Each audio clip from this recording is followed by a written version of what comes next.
John Feinstein going to join us. We'll let him, explain his position there.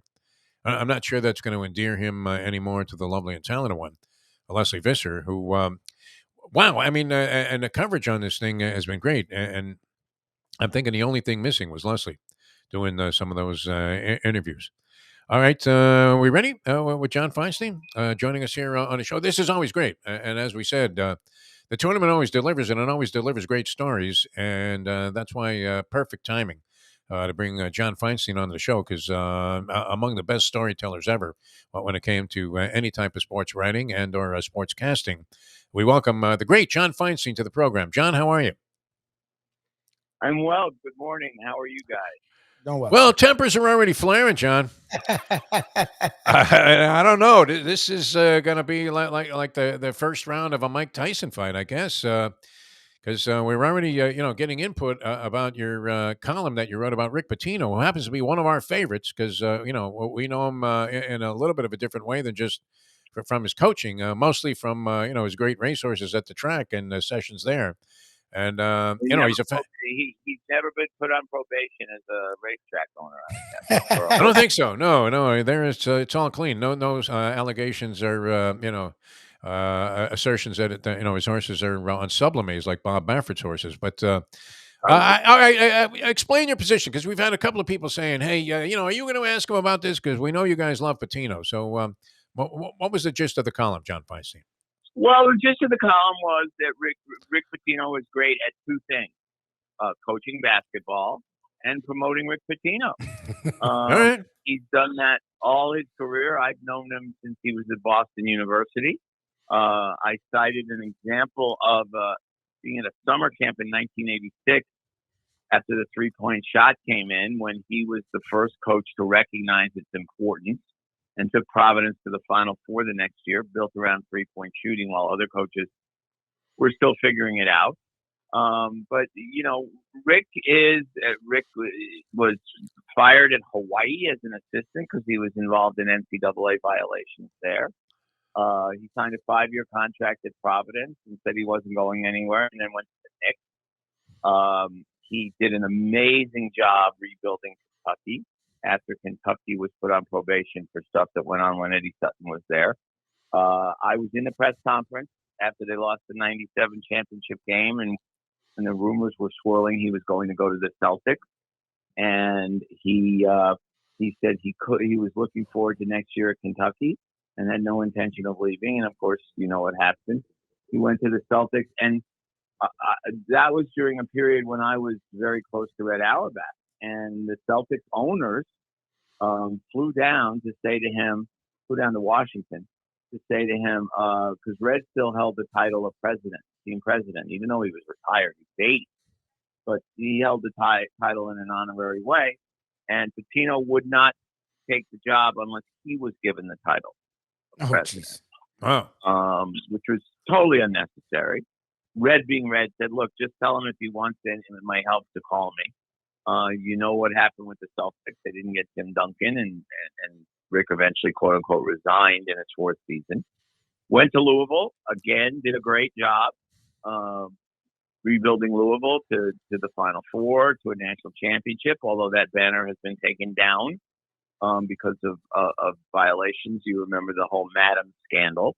And then, of course, was the FBI investigation, which caused him to get fired. Now, Rick made a point Friday after they lost of saying that lawyers had exonerated him in that particular scandal. And that's true, but he didn't bother to bring up the fact that the banner had come down for a totally separate scandal. So Rick's a great coach. But put it this way, if my alma mater, Duke, was looking for a coach, I would not want them to hire Rick Pitino, no matter how many games he might win. And he will win at St. John's. There's no question. Yeah, he was wearing a Luke Harnaseka sweater, I think, even during the conference tournament. So it seemed like a sure thing, especially, I guess it's the chancellor or the president of the university has ties to him from Providence. Yeah, it'll happen sometime this week. And it looks like Ed Cooley's going to get the Georgetown job, which I wouldn't wish on my worst enemy. But so, if you're pro Pitino, like you guys are, like Yeah. Leslie is, and others, you're not going to like the column. But if you look through the column or look through what I just said, it's all based on fact. All right, that's more than fair. John Feinstein with us. Now we mentioned, I mean, one of the great things the tournament always produces stories, and coaches are a big part of that. So we're looking at our guy down here, Dusty May, who became our guy only recently, because we never even knew FAU had a basketball team until this year, and here they Right? are. Well, I mean, a they've lot of been people didn't know FAU had a basketball team until this weekend. Honestly, down here. Yeah. We had a coach on. He's pretty straight laced, man. I mean, this guy, is very, much, a guy that you would figure having success, but at the same time, it's not like he's not colorful, but he seems pretty stoic for, a guy that's guiding FAU into the Sweet 16. The great story though seemed to be this Tobin Anderson thing with Fairleigh Dickinson. I mean, would you be inclined to maybe do another season on the brink? Because this guy's season was beyond the brink when he took the job. Yeah, it really was. It's funny because Longwood University here in Western Virginia. You might remember Longwood from last year. They made the tournament for the first time ever, and their coach is a guy named Griff Aldrich, who was actually a lawyer for almost 20 years in Houston and made a heck of a lot of money and decided he wanted to coach and went to work for Ryan Odom at UMBC, making $32,000 a year, down from $800,000 a year. And then got the Longwood job, got to the tournament last year. And I go down in November and do an MTE for Longwood, 6 games, 3 days. And it's a lot of fun. And Fairleigh Dickinson was one of the teams in the MTE this year. And I got to spend some time with Tobin Anderson and was very impressed by him. He'd been hired from a Division II school, as everybody now knows. And, Yeah. Fairleigh Dickinson won 4 games last year. And they lost 2 out of 3 in the Longwood MTE. They lost 2 games out of 3. The 4 teams were Longwood, Fairleigh Dickinson, Eastern Illinois, and VMI. And I said to Tobin after the 3 days, I said, I kind of like your team. I mean, I wasn't saying you're going to be the number 1 seed in the number 1 seed in the NCAA tournament, but I thought they had a chance to be competitive in the NEC, and of course they were. Although they didn't win it, Merrimack won it, but Merrimack wasn't eligible to go to the tournament, so Fairleigh Dickinson got to go, and we all know what happened, and they gave FAU a battle last time. Yeah.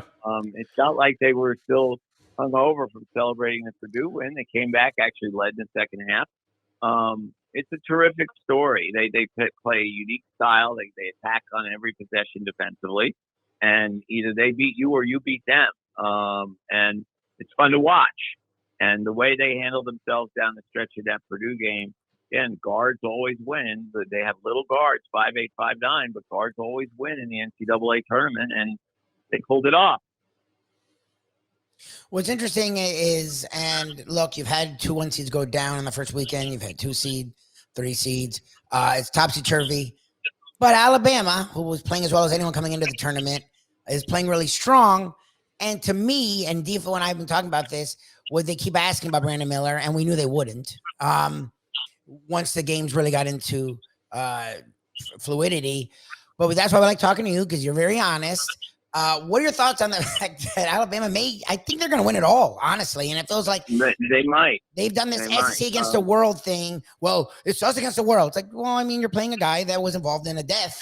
What are your thoughts on the fact that Brandon Miller has not missed a minute in the middle of this entire investigation and the tournament? Well, let me say first that I've known Nate Oates for a while. Yeah. I knew him when he was at Buffalo. I think he's a terrific coach. He's a great story. I mean, 8-9 years ago, he was still a high school coach, and then Bobby Hurley hired him at Buffalo, and he succeeded Bobby there and became hugely successful and got the Alabama job. Having said all that, this notion that the Alabama people, including Nate, are putting forth that, well, we can't suspend him because he hasn't been charged with a crime. You can suspend a guy for anything. Sure. Guys get suspended for missing curfew. Guys get suspended for being late for team meal. There are even places, not so many anymore, but there used to be places where guys got suspended for not going to class. So the notion that we can't suspend him, because he hasn't been charged with a crime is ridiculous. He was involved in a murder. He was the one who transported the weapon to the scene of the murder. Brandon Miller's a great player. He's probably going to be the number 2 pick in the NBA draft this spring. But it just, to me, it just doesn't feel right to have him still in the lineup, still playing very well, except for Thursday when apparently he was hurting a little bit. And perhaps, as you say, Mike, leading Alabama to a national championship. I mean, it'd be kind of funny when they play one shining moment if Alabama wins. Yeah. I hope they don't do that Frisk thing again. That was in poor taste, you would have to think. That was not good at all. Yeah. That was not good at all. And it reminded me, living here in Washington, of Gilbert Arenas, who brought guns into the locker room and thought it would be very funny when he was introduced a couple games later to pretend to shoot at his teammates. And that's when David Stern stepped in and said, no, you can't do that. You can't play for a while. Ron DeSantis, if he was commissioner of the NBA, would allow it. Yeah. John Feinstein, our guest here on the Defo Show, and it's always a pleasure having John on the program. It was interesting. A couple of other things, too, out of the tournament that were kind of odd. Drake had guys that were in school longer than John Blutarski on their roster. So that was kind of interesting. That was a handicapping angle. Senators. Become senators. Yeah, it was kind of weird to see like 30-year-old guys that they're going to be playing at the Jewish Center, 30 and over. And that would be their next, competitive experience. Young all the time. But you've got, Jeff, Drake's not unique that way. There are a number of programs that have kids 24 and 25 because of the COVID thing. Yep. And there are kids that have literally in the last couple of years been kids who were 7th-year players because they took a red shirt, then they got an extra COVID year, and in some cases got 2, and you had kids 24, 25 years old playing. But Drake was a cool story. They had not made they made the Final Four in 1969. People forget that they almost beat UCLA and Lou Alcindor. And I actually did a column on them for the Post in Friday's paper. I was talking to some of their people, and the 69 guys still come around campus, the ones who are still alive, to try and pep talk the current team, which I think is kind of cool. And you have a coach-son combination there. And they gave Miami all it wanted. Yeah, and a lot of people naturally were talking about Furman. And as we try to sell these T-shirts at the site there, bad cop, good team with Furman. But their win over Virginia started this whole ball rolling. But the team I think that it should really be drawing like the most shock and awe is Princeton. How are they in the Sweet 16? I mean, did Bill Bradley come back? Or where's Pete Carroll? Is he down on a baseline there setting backdoor picks for somebody? How on earth? And they blew out Missouri. I mean, it wasn't even close. Pete Carroll is looking down, smoking a cigar, and enjoying every minute of it. Yeah. But, I wrote, and my arm's getting a little sore patting myself on the back here. In last Monday's paper, I wrote that Princeton was underseeded. The Ivy League is underrated nationally and very much by the committee. The Ivy League used to be just Princeton and Penn and 6 other teams that showed up. Now that they're a legitimate league. Yale was good. Penn was good. Harvard's a little down this year, but they've been very good, as you know. And where in the world the committee? I don't think anybody on the committee knows anything about basketball personally. They know about fundraising. Is Condoleezza Rice on that committee also, or does she just do football? Well, if she was, she'd screw it up like she screwed up But Princeton should have been higher than a 15 seed. That's the teams that they played. They beat Arizona, which some people were picking to win the national championship. And like you said, they blew out a good Missouri team. Yep. This is a typical Princeton team. They're very well coached. They don't run a pure Princeton offense like Carroll did. They have guys who they will run the ball up and down the court. But Mitch Henderson's a really good coach. His name's being mentioned with Notre Dame, and he would be a perfect choice for Notre Dame because he's got that kind of image that Notre Dame wants, and and he can coach. More importantly, so yeah, you're right. I think Princeton's a great story, and would love to see him keep going because it's a great story. If Bezos is running an office pool there at the Washington Post, I would imagine you could just hand all of your money to the cleaning lady. I was saying earlier, my bracket looks like Vito Antifermo's nose at the end of his career Well, and throughout his life later on, even as an actor. How do you stand in that category, John Feinstein? I stand undefeated because I don't do brackets. Oh, yeah. Okay, good. I the last time I even looked at a bracket was in 1989 when my ex-wife was filling out a bracket for her office pool, and she was doing it, like this coach is good looking. I like this team's nickname, the way a lot of people do. Sure. And I looked over her shoulder, and she was picking Seton Hall to beat Indiana in the round of 16. And I said, look, Mary, I'm not telling you what to do, but if there's one program I know something about, it's Indiana, and they're not losing at Seton Hall. Well, but my dad went to Seton Hall. Yeah. And I said, do whatever you want, but Indiana's going to win that game. Well, Seton Hall won by 20. Only PJ Carlissimo, man. Game, and she would have won the pool if I kept Oh, no. She actually listened to you. And it's probably not a coincidence that she eventually divorced me. Well, yeah. I mean, my bookmaker Lipschitz was out buying a yacht at the boat show in Palm Beach after the first day. I mean, those guys had to be cleaning up. It was absolutely great. All right, now, go ahead, John.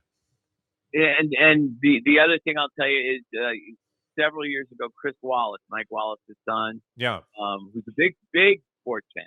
Is that right? Asked me to help him huge. Asked me to help him with his pool. And I said, Chris, I don't do that. I just don't do because I'm not very good at it, number one. And number two, when you end up losing, you're going to blame me. He said, no, I promise I won't blame you. I promise. Just help me this one time. He was working at Fox at the time. So I tried to help him out. He bombed based on my pick. Yeah. Said, did you do that on purpose? Well, it was always embarrassing to be in the sports department at the various radio stations we worked at in the past and come in last. No one knows. It's impossible. Get it right. It's well, that's what you do. Exactly. If you get it wrong, you're like, well, how could you not know? It really is one of the great puzzles, though. I mean, the whole thing, as a sports fan, you can't help but be fascinated by it. And it's great. I mean, all the people that complain, well, you only tune in, to college basketball when the tournament comes around. I don't care. I think it's fantastic. It's almost like spring break down here, where even at approaching 72, you still, can retch your neck in a awkward position, eyeballing all of the talent that's down here cruising the beaches. All right, what are you working on, John? I know you were calling games. Are you still calling games during the tournament? I've called a few games for probably 20 years now. I do some A10 stuff, ECU, George Mason. I do I've done stuff in the America East, and I do it for fun because I enjoy it. I enjoy the people. The mid-major people, when you go to a game involving mid-majors, they're actually glad to see you, as opposed to an game. Right. Yeah. They're like, oh, what are you doing here? Mostly this time of year, most of what I do is for the Washington Post. I went to Albany. I wrote 3 columns up there, one on Drake, one on when St. Mary's won on Friday. I wrote about the son of Sharunas Marciulionis, who I actually covered in the 1988 Olympics. Oh, wow. Okay, yeah. My age. And it was a cool story. And I wrote, as you know, about Pitino over the weekend. And my book on David Ferry will come out 7 weeks from tomorrow. Oh, great, yeah. Now he is on the tube calling Live Tour events, which I guess they had like a 4-man scramble or something. Now, how would you say the Live Tour is faring? After the 0.2 rating came out, they said it was buried already, and that the Saudis were getting upset. Yeah, well, you saw last week where they said they're not going to pay benefits to all their technicians, TV technicians and stuff. That's sure not a good sign. No. But I've watched because of David's presence, and it's just it's hard for me. I'm old fashioned. I'm a traditionalist to get fired up about 54 holes Yeah. And Arlo White, who is the play-by-play guy, who David says is a very good guy, and you might know or recognize his voice because he's been on Ted Lasso. Yeah. But Yes. he keeps talking about the team competition. That so-and-so's ahead by 4 or 3 or whatever. And I'm like, Sure. who cares? Yeah, exactly. Wake me when the Masters start. Yeah, and meanwhile, we're seeing the PGA Tour made some moves, to counter what was happening with the Live Tour, and they seem to be having a good deal of success, at least in terms of the attention that they are still garnering. Well, as Rory McIlroy said, and Rory's been anti-Live from the Yeah. beginning, but he said there's no question Live has been great for the players because the tour is up the money so much. The winner of the Players Championship, the non-fifth major, got $4.5 million. Yep. Yeah. A lot of money even for golfers. And Yep. Sure. although I still go back to what Sergio Garcia said to Rory, because Rory's such a thoughtful guy. Sergio and Rory were good friends, and Sergio says, "Well, this is our chance to finally get paid what we deserve." And Rory said, "Sergio, we're golfers. We don't deserve anything." One of the smartest things I've ever heard an athlete say. Yeah. Oh, it was fantastic. Yeah. But and the other thing, most people didn't notice that while they were talking about how much more money they're giving out to everybody, the tour sneaked up the FedEx points for the players to 600 points, which is the same as a major, because they're always trying to convince people that the players is somehow a major.